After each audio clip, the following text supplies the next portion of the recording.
চট্টগ্রামের সীতাকুণ্ডে র্যাবের অভিযানে সন্ত্রাসীদের হামলায় এক কর্মকর্তা আহত হয়েছেন ৩ জন। বিকেলে জঙ্গল সলিমপুরে অভিযানে যায় র্যাব সদস্যরা। এ সময় তাদের গাড়ি গতিরোধ করে দুর্বৃত্তরা। গাড়ি ভাঙচুর সহ এলোপাতাড়ি গুলি চালালে র্যাব সদস্য মোহাম্মদ মোতালেব নিহত হন। এ সময় গুরুতর আহত হন ৩ জন। স্থানীয়রা তাদের উদ্ধার করে চট্টগ্রামের সম্মিলিত সামরিক হাসপাতালে নিয়ে যান। এ ঘটনায় এলাকায় থমথমে অবস্থা বিরাজ করছে। ঘটনাস্থলে পুলিশ ও র্যাবের সদস্যরা মোতায়েন রয়েছে। নিহত মোতালেব র্যাব ৭-এ কর্মরত ছিলেন।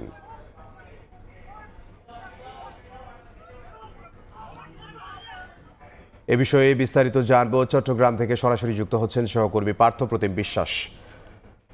পার্থ, সবশেষ কি পরিস্থিতি যদি জানাতেন। চট্টগ্রামের সীতাকুণ্ডের জঙ্গল সলিমপুর এলাকায় র্যাব অভিযানে গেলে সেখানে সন্ত্রাসীদের হামলায় কিন্তু এক র্যাব কর্মকর্তা নিহত হয়েছেন এবং আরও ৩ জন র্যাব কর্মকর্তা আহত হয়েছেন এমন তথ্য আমরা পেয়েছি এবং তাদেরকে এই মুহূর্তে সম্মিলিত সামরিক হাসপাতালে চিকিৎসাধীন অবস্থায় রয়েছে সেই তথ্য কিন্তু আমরা পেয়েছি এবং র্যাব কর্মকর্তা যে মারা যাবার যে বিষয়টি সেটি কিন্তু আমাদেরকে নিশ্চিত করেছেন র্যাবের পক্ষ থেকে। বিষয়টি আমরা নিশ্চিত হয়েছি। আসলে জঙ্গল সলিমপুর নিয়ে যদি একটু বলি, গেল বছরের ৫ই আগস্ট দেশের রাজনৈতিক পট পরিবর্তনের পর জঙ্গল সলিমপুরের নিয়ন্ত্রণ নিয়ে সশস্ত্র সংঘর্ষ কিন্তু আরও বেড়ে যায় এবং এর জেরে একাধিক হত্যাকাণ্ডের ঘটনা ঘটে, যার সবগুলোই পাহাড় দখল ও আধিপত্য বিস্তারকে কিন্তু কেন্দ্র করে। এবং সবশেষ ওই এলাকায় দুটি পক্ষের মধ্যে যে গোলাগুলির ঘটনায় আসলে একজন নিহত হওয়ার ঘটনা ঘটে এবং এর পরদিন সেখানে সংবাদ সংগ্রহে গেলে সন্ত্রাসীদের হামলার শিকার হন কিন্তু 2 সাংবাদিক। এবং এর আগেও একাধিকবার জঙ্গল সলিমপুরে উচ্ছেদ ও পাহাড় কাটা বন্ধে অভিযান চালাতে গিয়ে কিন্তু বারবার হামলার মুখে পড়ে প্রশাসন।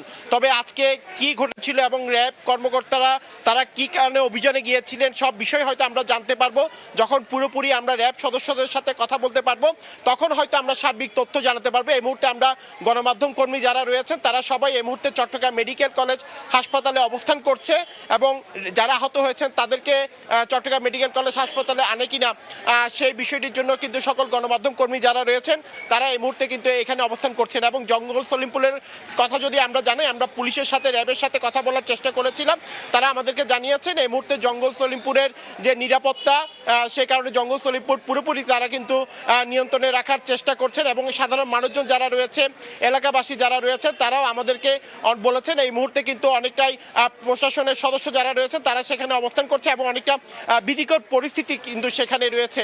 এবং আগে যেটি বলছিলাম, জঙ্গল সলিমপুর এলাকায় কিন্তু বিভিন্ন সময় আসলে যে সন্ত্রাসী হামলার যে ঘটনা সেই সন্ত্রাসী হামলার ঘটনায় সেখানকার যারা সাধারণ মানুষজন রয়েছে তারা কিন্তু অনেকেই আতঙ্কিত। তো এই ছিল আমার কাছে এখনো পর্যন্ত চট্টগ্রাম মেডিকেল কলেজ হাসপাতাল থেকে এখানকার সর্বশেষ খবর। চট্টগ্রাম থেকে সহকর্মী পার্থপ্রতিম বিশ্বাস।